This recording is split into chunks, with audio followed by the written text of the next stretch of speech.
नमस्कार दोस्तों, जीएस आजकल में आपका स्वागत है। आज हम लोग एक महत्वपूर्ण टॉपिक संसदीय समिति के बारे में जानेंगे। संसदीय समितियां के बारे में हम लोग आज पढ़ेंगे।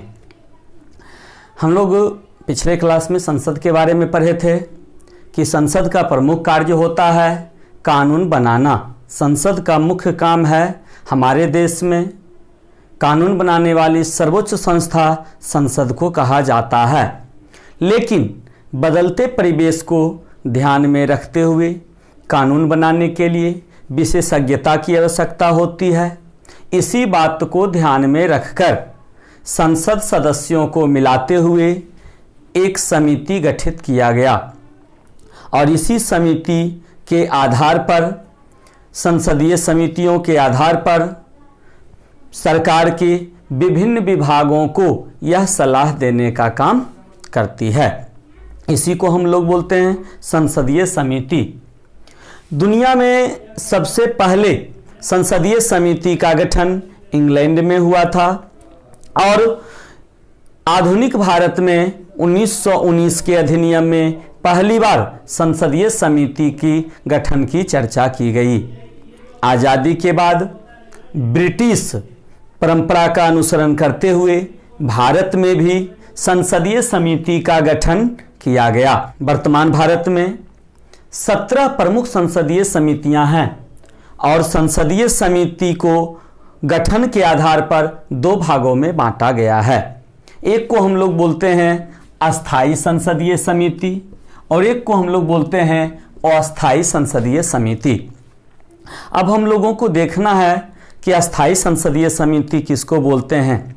तो अस्थाई संसदीय समिति का गठन प्रत्येक वर्ष के लिए किया जाता है और एक वर्ष समाप्त होने के बाद पुनः फिर से इस समिति का गठन कर दिया जाता है, अर्थात यह कभी भी समाप्त नहीं होता है। इसी को हम लोग बोलते हैं संसदीय समिति। जबकि अस्थाई संसदीय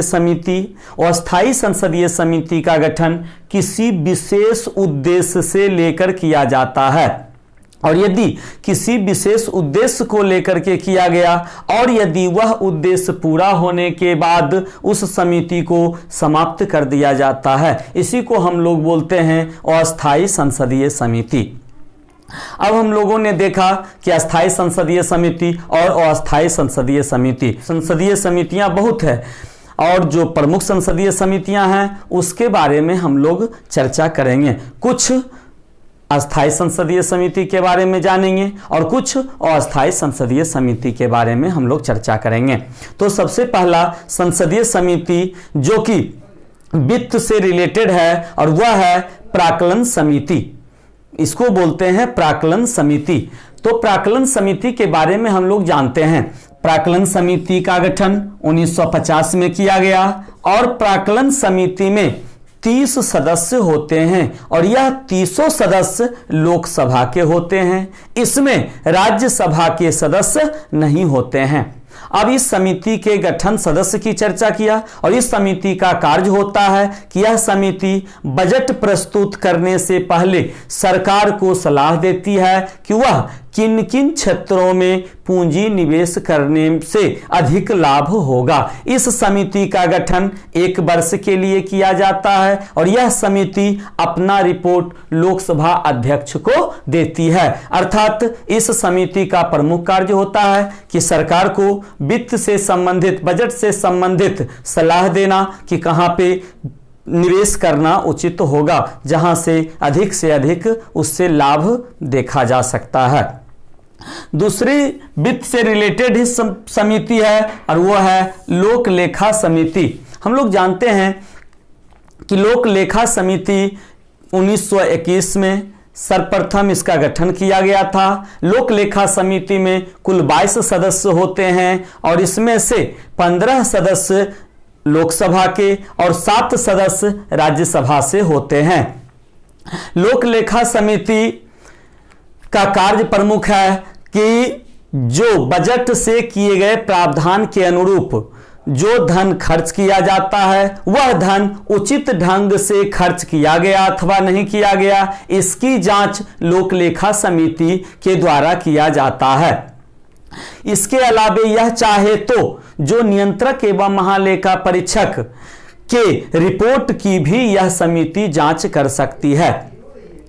और इस समिति के अध्यक्ष के बारे में हम लोग चर्चा करते हैं कि समिति के जो अध्यक्ष होते हैं वो कहां से होते हैं। तो एक स्थापित परंपरा रही है कि लोकसभा में मुख्य विपक्षी दल का ही कोई सदस्य इसका अध्यक्ष होता है, इस समिति का अध्यक्ष होता है। यह समिति लोकसभा अध्यक्ष को अपनी रिपोर्ट देती है। अब इसमें एक विविधावली का प्रश्न जनरली बहुत बार पूछा गया है कि प्राक्कलन समिति एवं लोक लेखा समिति को आपस में बहन भी कहा जाता है। तो हम लोगों ने इसके बारे में भी देखा, ये भी वित्त से संबंधित है। अब हम लोग एक देखते हैं सार्वजनिक उपक्रम समिति। सार्वजनिक उपक्रम समिति भी एक प्रकार से वित्तीय समिति है। यह भी एक वित्तीय समिति है। इसमें भी कुल 22 सदस्य होते हैं। इस 22 सदस्य में भी 15 सदस्य लोकसभा के होते हैं, 7 सदस्य राज्यसभा से होते हैं। यह समिति का प्रमुख कार्य यह होता है कि लोकसभा अध्यक्ष को यह भी रिपोर्ट प्रस्तुत करती है। और सार्वजनिक उपक्रम समिति में सरकार के खर्च होने वाले धन की जांच करना, और इस समिति का मुख्य कार्य होता है जैसे सेल भेल कंपनी जो भारत सरकार के अधीन कार्य करती है, तो उसमें जो धन लगाया जाता है उसकी जांच करना सार्वजनिक उपक्रम समिति का महत्वपूर्ण कार्य माना जाता है। तीनों समिति, संसदीय समिति जो भी हम लोग ने देखा, ये तीनों समिति का संबंध वित्त से है। अतः भारत सरकार का कोई भी मंत्री तीनों समिति के अध्यक्ष या सदस्य नहीं हो सकते हैं। यह भी प्रश्न पूछा जाता है क्योंकि यह वित्त से रिलेटेड है, और वित्त से रिलेटेड होने के कारण इस समिति के किसी भी समिति के अध्यक्ष या सदस्य भारत के कोई मंत्री नहीं होंगे। अब हम लोग अगला देखते हैं कार्य मंत्रणा समिति। इस समिति का मुख्य कार्य यह होता है कि संसद के कार्य सुचारू रूप से चलाने के लिए कब और कौन सा कार्य किया जाए, अर्थात संसद के अंदर कार्यों को सुचारू रूप से संचालित करने के लिए यह सलाह देती है कि कब क्या निर्धारित किया जाए। यह इस समिति का प्रमुख कार्य माना जाता है। अब इसमें सदस्यों की संख्या को लेकर के प्रश्न पूछे जाते हैं। कार्य मंत्रणा समिति में लोकसभा के 15 सदस्य होते हैं और राज्यसभा के 11 सदस्य होते हैं। तो इस प्रकार हम लोगों ने कार्य मंत्रणा समिति के बारे में देखा। अब हम लोग गैर सरकारी सदस्यों के विधेयक से संबंधित समिति के बारे में चर्चा करते हैं।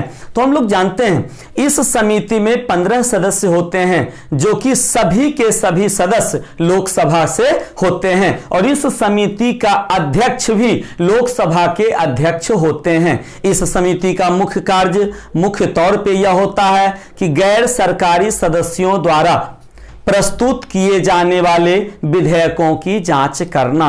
मतलब जो बाहर से गैर सरकारी सदस्य जो होते हैं समिति के अंतर्गत जो प्रस्तुत करते हैं विधेयक को, उस पर यह अपना रिपोर्ट पेश करते हैं।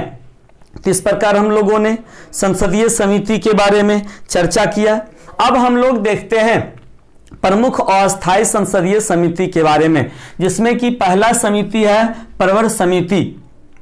तो प्रवर समिति के बारे में जब हम लोग जानकारी लेते हैं तो यह भी लोकसभा एवं राज्यसभा दोनों के अलग अलग समिति होता है।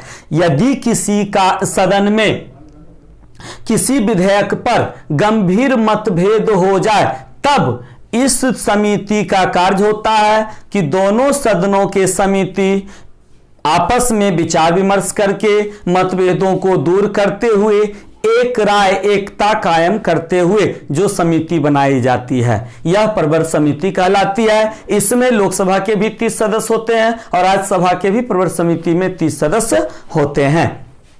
एक और हम लोग अस्थायी संसदीय समिति के अंतर्गत संयुक्त प्रवर समिति के बारे में देखते हैं।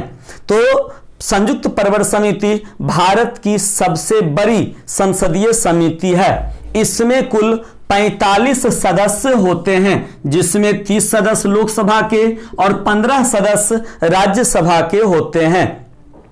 लोकसभा एवं राज्यसभा में किसी विधेयक पर मतभेद हो जाए तब उसे दूर करने के लिए यह समिति बनाई जाती है।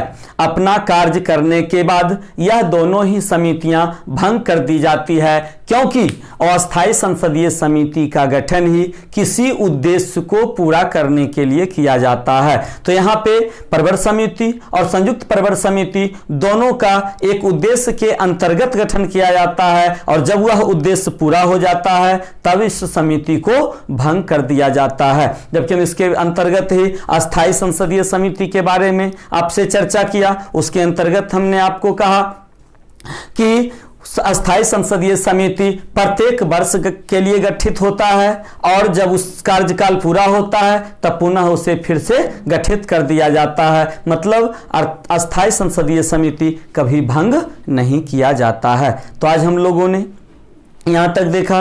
पिछले क्लास में आपका कुछ प्रश्न था, उस प्रश्न को हम पूरा करते हैं और फिर आपको नए प्रश्न दिए जाएंगे। आपका पहला प्रश्न है, संघ तथा राज्यों के सभी वित्तीय प्रणाली की निगरानी के लिए संविधान द्वारा किस पदाधिकारी की नियुक्ति का प्रावधान किया गया है? तो आपका उत्तर है नियंत्रक महालेखा परीक्षक को। दूसरा प्रश्न है आपका, संविधान द्वारा किस प्राधिकारी की नियुक्ति लोक धन के व्यय की निगरानी के लिए प्रहरी के रूप में किया जाता है? आपका उत्तर है भारत के नियंत्रक एवं महालेखा परीक्षक की। तीसरा प्रश्न है आपका, नियंत्रक महालेखा परीक्षक अपना प्रतिवेदन अर्थात रिपोर्ट किसे देता है और किस अनुच्छेद के अंतर्गत देता है? तो राष्ट्रपति को देता है संघ के क्षेत्र में, राज्यपाल को देता है राज्यों के संबंध के क्षेत्र में। अगला प्रश्न है आपका, लोक निधि का अभिभावक किसे कहा जाता है? तो नियंत्रक एवं महालेखा परीक्षक को। पांचवा प्रश्न है आपका, नियंत्रक महालेखा परीक्षक को किसका मित्र एवं मार्गदर्शक कहा जाता है?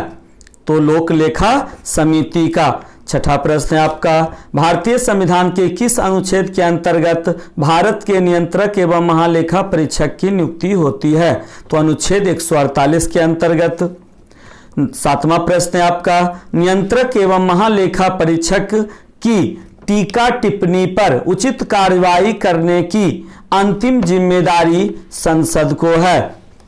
आठवां प्रश्न है आपका, नियंत्रक एवं महालेखा परीक्षक के कर्तव्य एवं शक्तियां का वर्णन किस अनुच्छेद में है?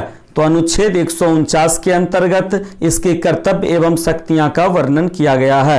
नौवां प्रश्न है आपका, भारत के नियंत्रक एवं महालेखा परीक्षक किस रूप कार्य करते हैं?